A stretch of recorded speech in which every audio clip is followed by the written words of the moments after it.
Hello and welcome to the end of 2021. Today I'm going to be talking about my 20 top worst films of the year.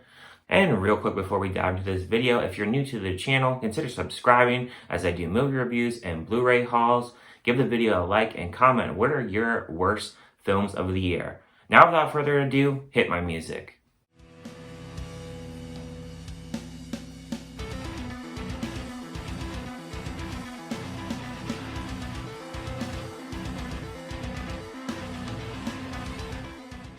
Going up first is at number 20, we have Separation. Separation was a horror film released back in April, and it only made about $1.8 million.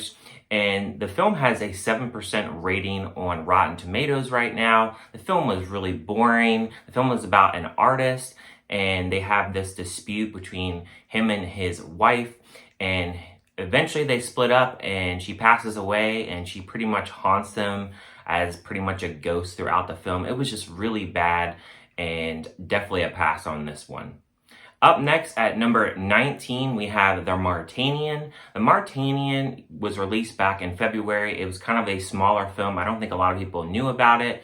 But going into this film, I can tell you that the film is basically about a guy that is imprisoned and he never technically is charged.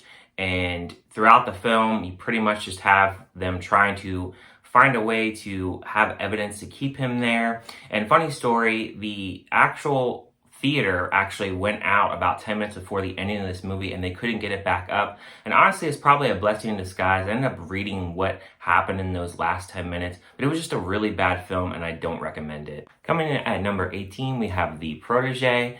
This film was about an assassin. She is raised as a contract killer and has Maggie Q in it. And Michael Keaton, I really feel like he is a miscast in this. I really didn't buy the romance between him and Maggie Q, and I just really didn't like the story. I thought the action at times wasn't that good, and there was definitely some better action movies that I saw this year, but this film just felt completely flat, and the ending is really stupid, and I really hated this movie.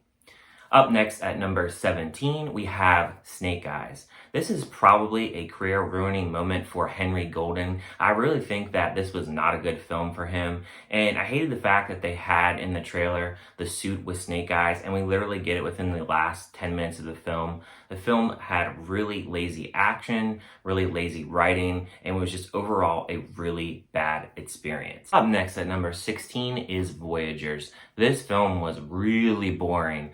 Honestly, Colin Farrell was the best part of this movie, and then they kill his character off, and it gets much worse from that, and I feel like I'm reading a book of Lord of the Flies in space.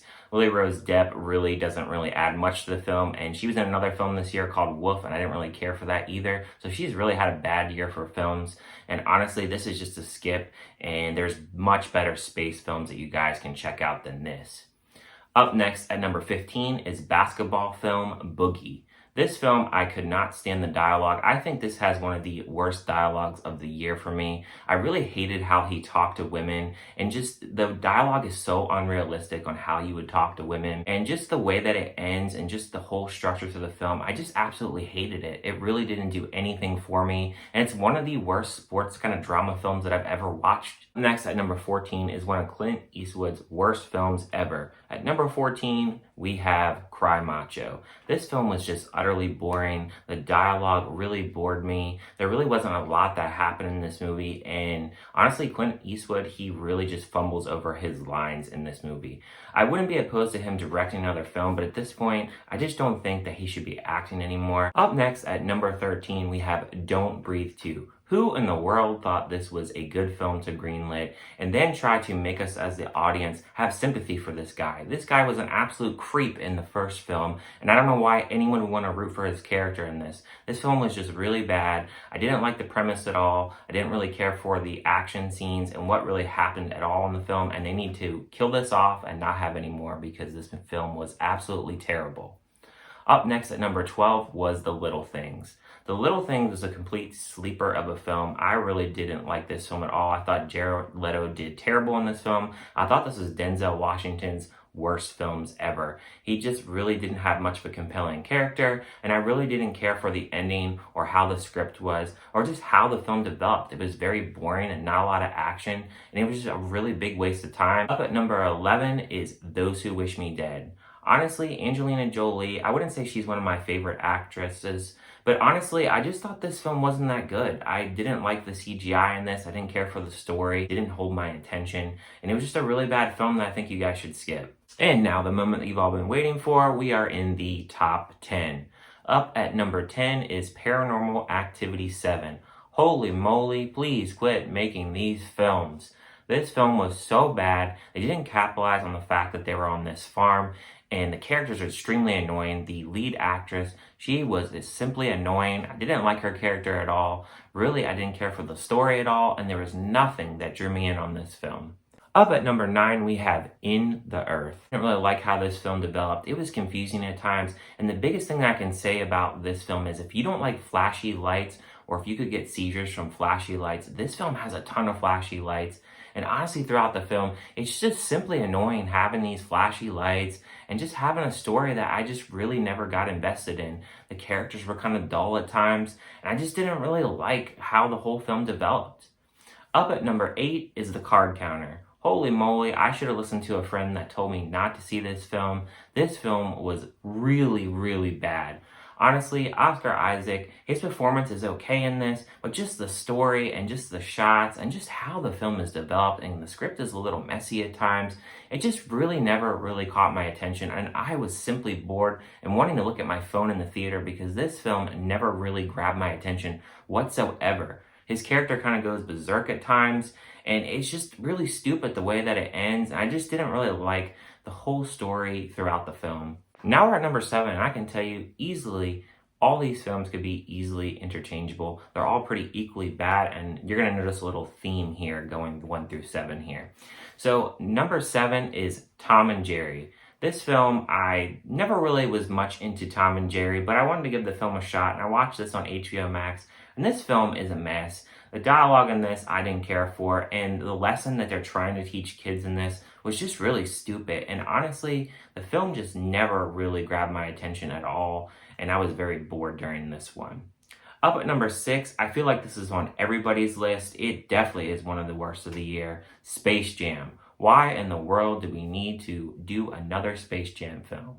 This film just had too many different characters going on, a very much preachy message of how LeBron James is so great, and it just really was very annoying, and I think you guys all know that this film sucked. Up at number 5, we have Spirit Untamed. This film was very uninspiring. It really has nothing to do with the first Spirit film. It's based on the Netflix show, and there's nothing good about this story. Nothing good as far as like the acting. The animation isn't very good, and the story isn't very good, and the characters, they're just not that good either, and it really never grabbed my attention that much. And honestly, with my kid's attention, I don't really think that he cared for this film that much either. This film was a stinker and a definite pass. Up at number 4, we have Rumble. This was made by WWE Studios, and this film really feels like they're promoting WWE. There's a lot of references with WWE. The characters, they're really not that attention grabbing. You don't really want to root for them. There's really not much that you feel for these characters, and by the time the movie kind of gets going, the film just abruptly ends. Up at number 3, we have the Addams Family 2. Boy, did I really hate this film. The first one, I'm not going to say that I was necessarily in love with, but it's much better than this film. I hated how they made the story centralized on Wednesday Addams, and then they really have these stupid jokes in here of like the burping and farting jokes, and it's just really bad film, and they're on vacation, and there's not really a ton that happens. They just have a story that's not very interesting, and honestly, I hope that they don't make a third one. If they are going to make a third one, they better make it at least a little bit more interesting like the first one, even though the first one is not a huge hit for me. Up at number 2 is Rock Dog 2. So I had no idea that this film was coming out. I happened to look at a Blu-ray release chart and saw that this was coming out, and I never knew that they were making a second one. The first one didn't do good money-wise, And in this film, they decided to scrap all the voice actors and just have all new characters. And really, the story on this one, again, is not very good. And they just have really stupid moments in this one. And the whole point of making and turning these characters into zombies, I really didn't buy it. I really didn't care for how they had this villain and what they were trying to do. And it was just really stupid. And I really did not care for this one. And the number one worst film of the year goes to Cinderella. This film had no inspiring music at all. It had a lot of pop hits that you hear on the radio. They don't even live action type sing in this one. And it's just really bad. There's really nothing that good that I can technically say about this film. Nothing that really caught my attention or really that drew me in. They've done too many Cinderella films, and honestly, I'm sure they're going to do more, but this one is a huge skip, and there's much better Cinderella films that you guys can check out. And that's it. That is my top 20 worst films of the year. Thank you guys for tuning in, and stay tuned for the top 20 best films of the year. Thank you guys for checking out this video, and I'll see you guys on my next video.